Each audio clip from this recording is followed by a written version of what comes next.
Hey, beautiful people. Hope this finds you well. So here we are, December the 12th, 12/12, and we are on the edge of what is known as the Night of Light. So tomorrow, December the 13th, is known as the Night of Light, dedicated to the goddess Lucia, Lucy meaning light. There is a lot of belief out there that the old calendar, that actually December the 13th was the original date for midwinter solstice, and I feel so much resonance around that, and 13 being a really magical number. And tomorrow I will be gently in and around weaving the beautiful work that we do. I will be gathering with just a very small group of friends, and we will be weaving some candle magic. So December the 13th feels really auspicious, and it is known, as I say, the Night of Light. I will put an image within this video of a beautiful portrait that was done for me some time back, so many years back, of the goddess Lucy, who wears a crown of candles. I will also drop a link in the video to a really wonderful video from an incredible storyteller, craftswoman, Jonah as well. It's just a beautiful story there around the Night of Light and Lucy.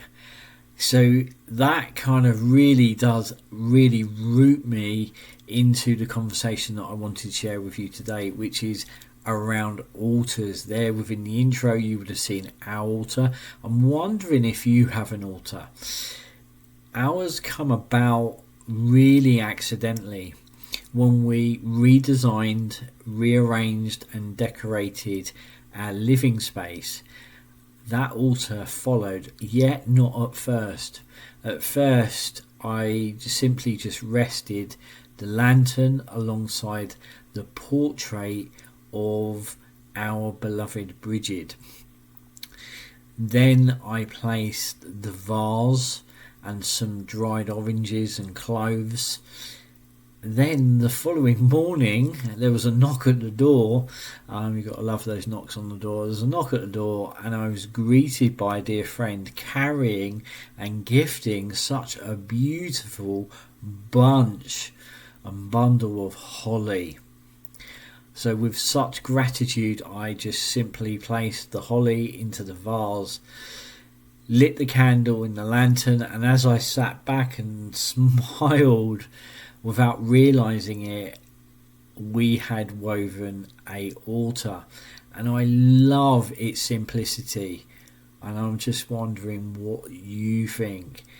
And do you have an altar? Do comment below, do share your experiences around altar and altars.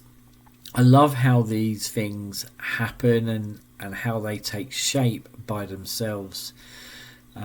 As I often say, so much of this has a life of its own. It truly does. It's been a really magical few weeks, and I can see how this simple altar can shift with the seasons, yet remain rooted and anchored in its simple form. And I was just wondering, here we are on the cusp of midwinter, winter solstice, and I'm wondering, are you weaving a midwinter Yuletide altar? And if so, what do you place on yours? Now here's a thought. I love what Laura O'Brien says. She's a Irish hedge witch, shaman, healer, seer, and I love what she says. This is really thought-provoking and also just absolutely on point. She says this: you don't need a big room filled with shit. An altar can be as simple as a shelf, a window ledge, a plant pot. Laura O'Brien. And that really makes me smile. In Ireland they have what is known as a holy shelf. And that really kind of really kind of keys into the simplicity of what can be created. And it kind of reminds me, of the altar that I accidentally wove, and the holly coming into the house, so bringing the green in at this time. And holly is really, really sacred in Ireland. So they had these holy shelves, and often the half side or the fireside was seen as a sacred place in every household. It's kind of a doorway into the other world, a doorway to spirit, often starting and ending your day, resting for a while beside that fire. And it was commonly known that visitations of the beloved departed and loved ones would often appear beside the half side. I love that, and I feel it so deeply too, that a lot of those visitations would happen beside the half side on the fireside. We often say about spirit appearing in doorways. Where out in Ireland, they often appear by the half side, and you imagine those people starting their day and ending their day beside the fireside. I just love that. So for the last 3 winters, I would often sense Bridget appearing in the doorway. Remember what we said about doorways? Appearing in the doorway, carrying a basket where she stood, wrapped in this heavy green cloak, and in her basket was holly and mistletoe. I just love that. And here we are now, as if she was bringing in the green, and here we are now with this beautiful altar.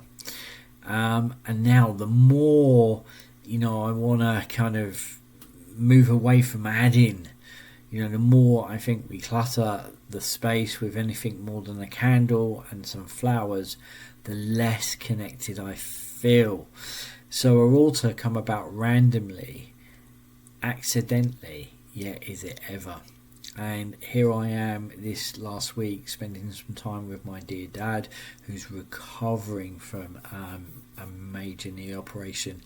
And just this morning I very gently wandered up into the village, and not far, a little bit of fresh air, and wandered up to a really, really ancient church. And there behind the church is a labyrinth in a grove of yew trees. And there's something really, really, really special about that.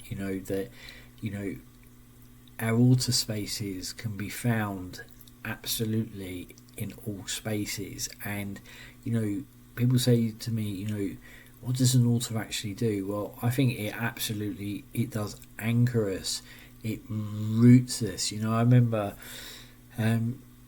speaking to a really, really wise elder who would wander, literally go on pilgrimage quite often, and would often say that at the end of the day, once he had lit a fire and put his gypsy kettle on top of the fire, that gave him a sense of belonging. It gave him a sense of home, because people would say to him, "Where's home?" And he used to say, "I carry it, it's within me."